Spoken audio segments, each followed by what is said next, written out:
తీసుకుంటా, వాళ్ళకంటే కొంచెం నేను బెటర్ కదా అని చెప్పేసి. అదే మా పేరెంట్ బాధపడ్డాడు, అదే పేరెంట్కి ఈరోజు హ్యాపీనెస్ ఇస్తున్నాం, అవునా కదా? ఇంత చిన్న ఏజ్లో నా పేరెంట్స్ నుంచి నేను తీసుకోవాలి అంటే పానీపూరి తినడానికి కానీ, కనీసం ఒక 5 రూపాయల పెన్ను కొనుక్కోవడానికి కానీ, ఒక బుక్ కొనుక్కోవడానికి కానీ ప్రతి ఒక్క దానికి మా పేరెంట్స్ మీద ఆధారపడాల్సిన స్టేజ్, అవునా కదా?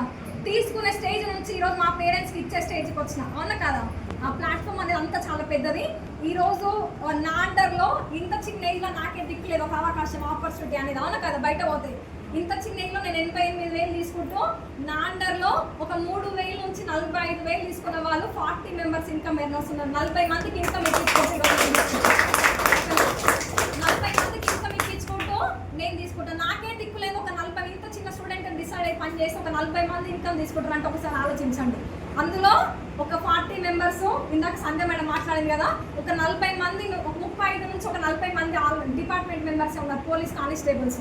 నేను ఇంత చిన్న అమ్మాయిని పోయి ఒక డిపార్ట్మెంట్ ఆయనకి ఒక పోలీస్ డ్రెస్ కోడ్ వేసిన వ్యక్తికి నేను ప్లాన్ చెప్తే వింటారా?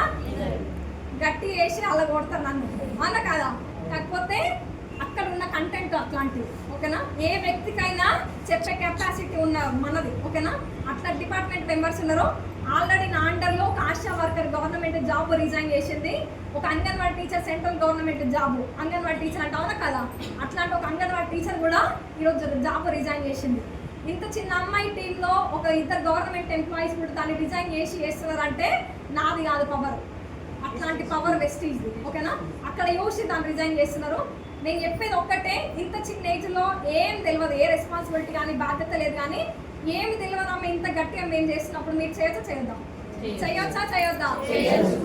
ఒక డిగ్రీ స్టూడెంట్ బయట సొసైటీలకు సమాజంలోకి వచ్చి ఏ వ్యక్తితో ఏం మాట్లాడాలో కూడా మాకు తెలియదు ఈ ఏజ్లో, అవునా కదా?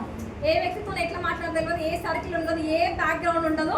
ఇంత చిన్న అమ్మాయి నేను గెలిచినప్పుడు మీరు గెలవచ్చా గెలవచ్చు.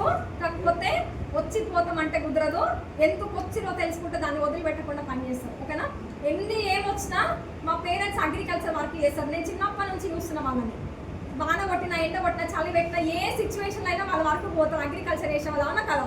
కొంతమంది జాబులు చేసే వాళ్ళని ఒక 1-2 డేస్ వర్షం గట్టిగా కొడుతుందంటే రెస్ట్ తీసుకోవడానికి ఉంటుంది. ఒక వ్యవసాయం చేసే పర్సన్కి ఉంటుందా? ఏ రెస్టులు ఉండే, అవునా కదా?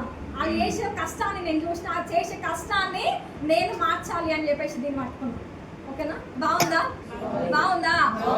ఇంత అంటే నేను ఒక 5 నెలలు గట్టి కష్టపడి ఒక 1,10,000 సంపాదించి ఫస్ట్ నా నుంచి గిఫ్ట్ మా డాడీకి ఒక 1.5 తులం బంగారం చైన్ 25th యానివర్సరీకి వేసిన.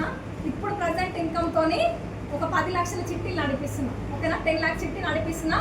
ఒక 1,00,000 రూపాయల చిట్టి నేను మళ్ళీ ఎక్స్ట్రా చేస్తున్నా. అది 1,00,000 రూపాయల చిట్టి మా డాడీ తెలియకుండా వేస్తున్నా. మీ డాడీ చెప్తే ఏమవుతుంది మేడం అంటే చెప్పొచ్చు, కాకపోతే మా డాడీకి నేను బంగారం వేసిన కదా, మా డాడీకి వేసిన, మా మమ్మీ కూడా నేను ఎంతో కొంత నా ఓన్గా నా కష్టంతో నేను బంగారం ఇవ్వాలని ఒక కాన్సెప్ట్, ఒక 1,00,000 రూపాయల చిట్టి పర్సనల్ నడిపిస్తున్నా మళ్ళీ, ఓకేనా? బాగుందా?